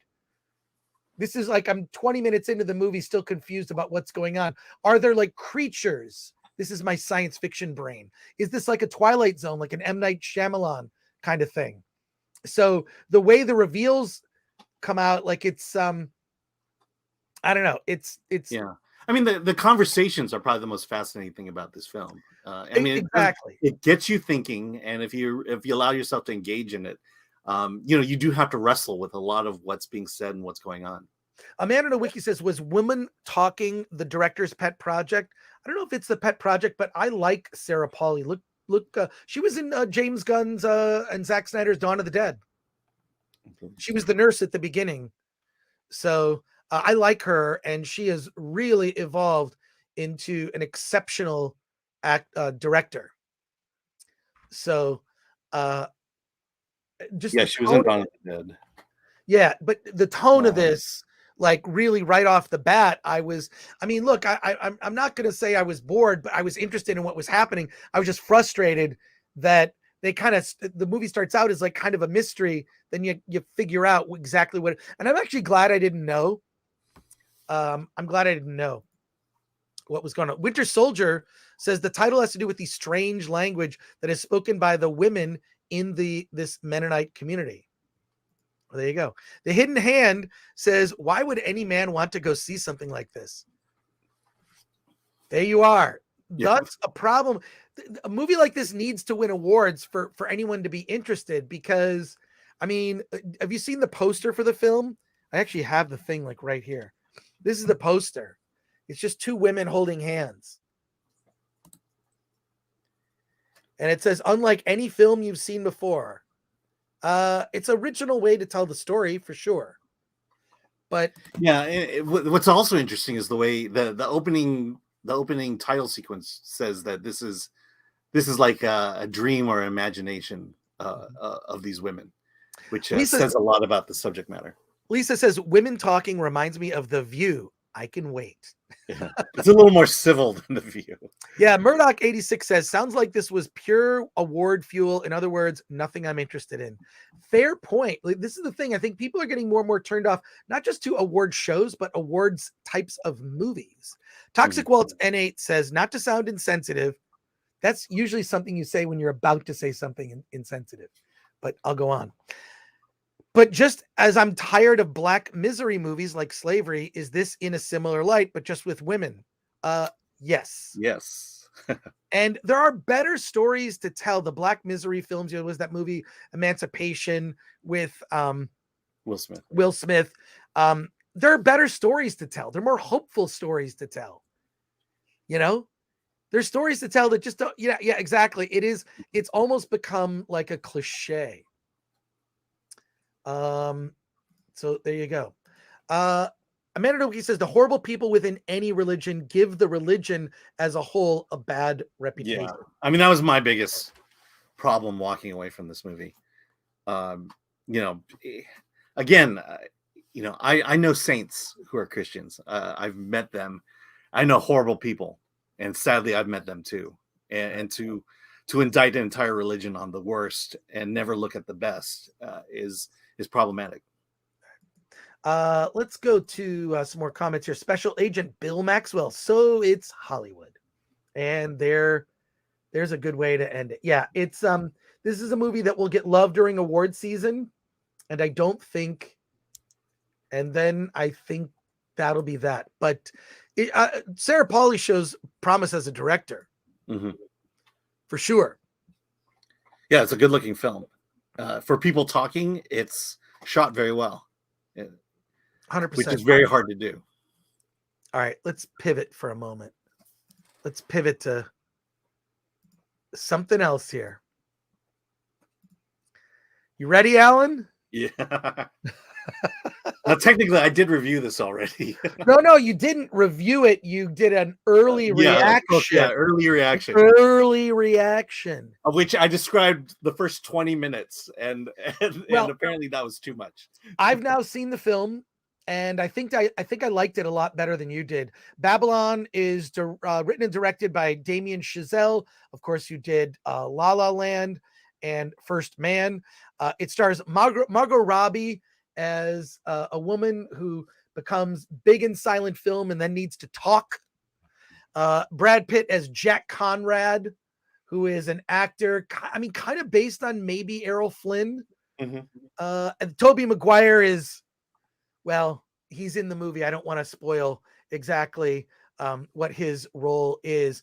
But Diego Calva plays a character named Manny Torres, Manuel, who is just a guy who got hired to deliver a horse to a party in a mansion. And the opening scene, the horse poops on everything. And then you go to this mansion and this party goes on and on. Hold on. It wasn't a horse. It was an elephant. What am I saying? An elephant. Did I say horse? Oh my God. And the horse poops on the elephant poops on everyone. The elephant poops on everyone. Alan, I'm tired. And again, we're talking the first 10 minutes of this movie. This is the first 10 minutes. Oh, horse. All right. So the elephant is delivered after like a scene that just the audience was howling. I saw it in a packed theater. Audience was howling during the scene. Come to this party, which Margot Robbie's character shows up.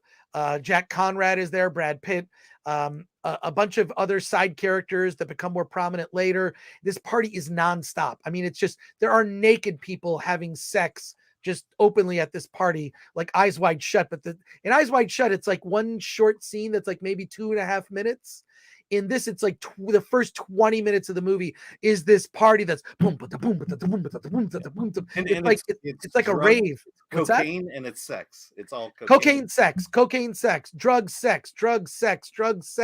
We're like debauchery. There's like hookers who just don't live through the night. Bad things are happening. It's just early Hollywood debauchery. But it's the next day, Jack Conrad kind of hires Manuel and brings him on a film set, and suddenly he's got a job. He's got to get a film camera before they lose the light. And here's my problem with this. I love movies about the movie business. I love movies about movies. And that is, I know I'm a very narrow audience. This is about the transition from silent film to sound film and how difficult that era was. Singing in the Rain is kind of about that, right? Like, yeah, this movie is pretty much the origin story of Singing in the Rain. Exactly. And Manny, you see the movie is kind of through his eyes, which I actually really like. It's through his eyes. So he's almost like the reporter in Citizen Kane. The reporter in Citizen Kane, that's the person's eyes we're seeing the story through. And Manny, though he's sort of this background character who's always around the events, the important events and the things that are happening, and he kind of moves his way up by just being willing to do whatever. And I love that. So the story isn't focused on him, but he's always there. It's more about, Brad Pitt and Margot Robbie. And then eventually Tobey Maguire, that scene with Tobey Maguire, which I don't want to go into in the last chunk of the movie, is just awesome. And then there's so the thing is this, I love movies about old Hollywood. So I actually like this movie a lot more than I'm willing to admit, a lot more than I think you did. And I know Eric Weber wasn't a fan. I actually really like this film. I don't know if it's a 10 out of 10. For me, it's more of a 7.5 out of 10, but I really enjoyed the film. It is nearly 3 hours. It's I didn't find it. It is the same length as Avatar. It's like the same length. So it's incredibly self-indulgent. It's the movie industry talking about itself. And it's I think it's crazy that this film even got made. I mean, the nudity is just like, it's just, from that opening scene, like anything can happen, right? And I thought that so it's over the top crazy where you're like, I can't even believe they made this film. It goes that far, but I quite enjoyed it. To the point where I might even go see it again. I might even go see the movie again. So I think that you disagree with me. Is that right, Alan? Oh, my general feeling about the movie is, we've said about Avatar, it's long. It is long and it drags at times. And a 3-hour movie that drags is not good. I will say this. There are some really good moments. There are 3 moments to me that really stand out and were the highlight of the movie to me. One was Margot Robbie's character, her first time on a set, and the first time that they're doing sound on the set.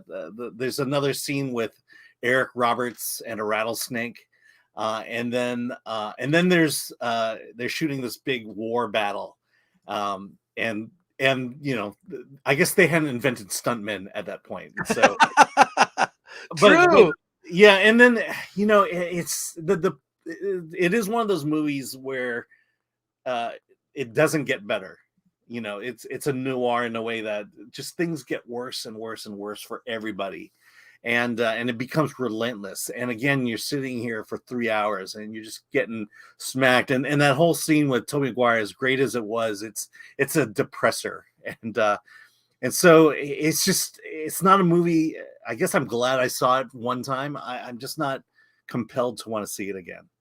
Well, look, it is sort of a spiraling down, right? Yeah. Like of the careers. Very rough. It's a rough spiral too. It's rough. So you meet these characters at their height. They're making movies everybody loves. They're stars.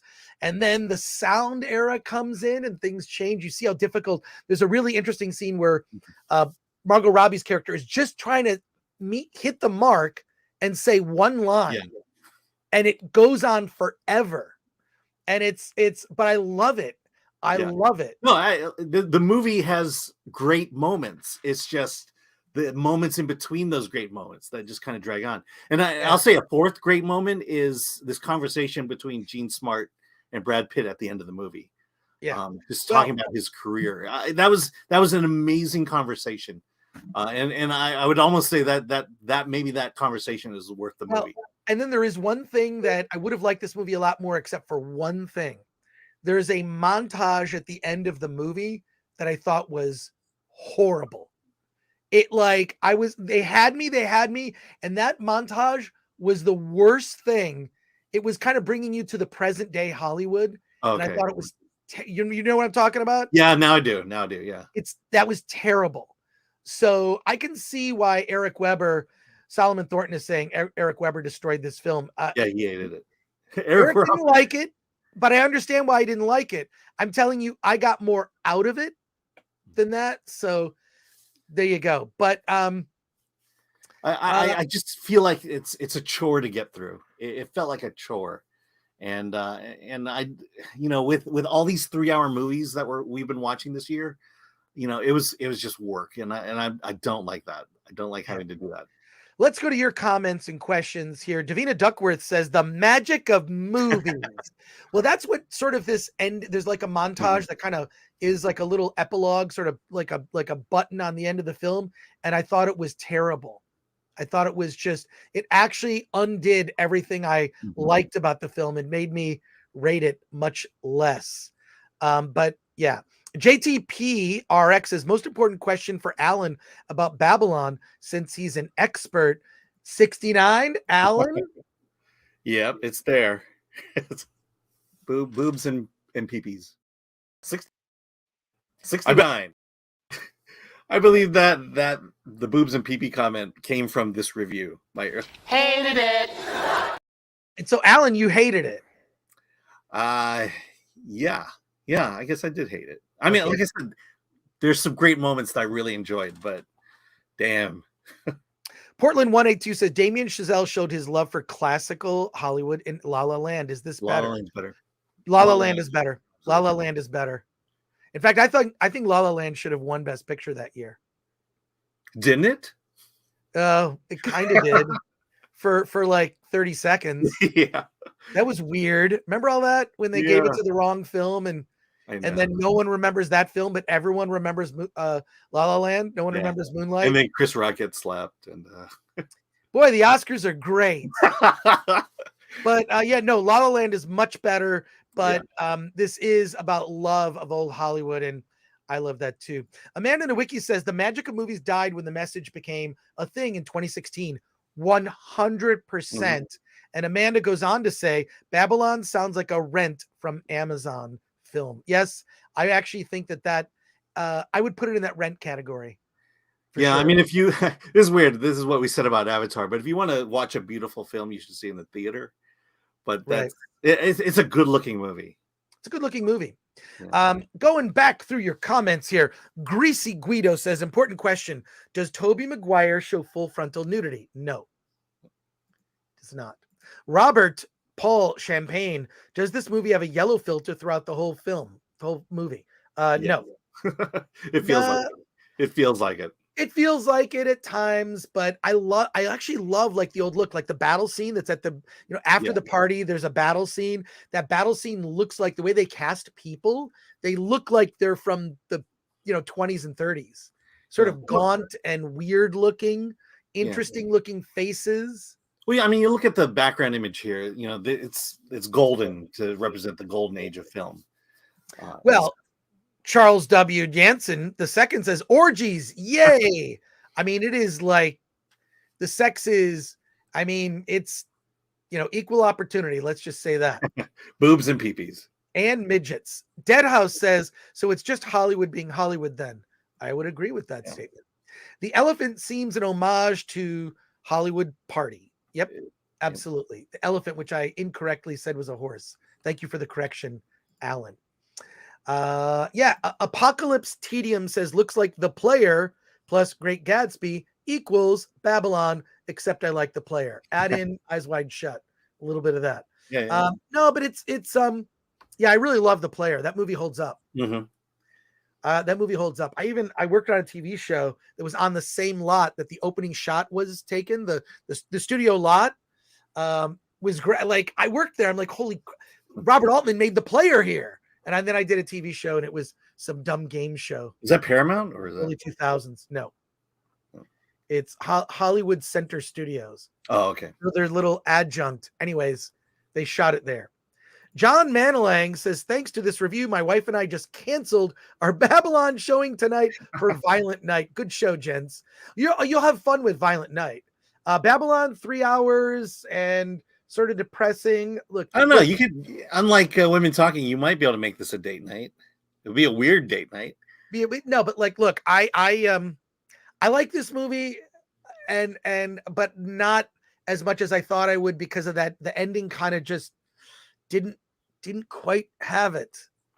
So there you go. Ricky Gervais will be back for Golden Globes. Can't wait for him to make fun of Hollywood. Wait, is that true? The JTPRX. I thought they already have I thought they already had a host for it. I knew it wasn't Ricky Gervais. Look it up, Alan. Do I have to? Should I play the music? Alan? 2023. No, it's Gerard Carmichael. Yeah. You sure it's Gerard Carmichael? I mean, well, I remember the story coming out like a week ago. Well, look, if they were smart, they would bring back Ricky Gervais.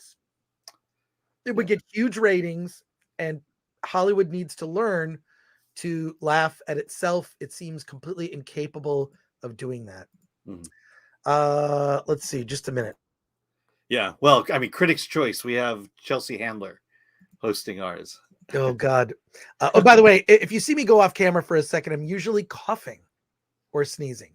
Yep. I'm a little under the weather.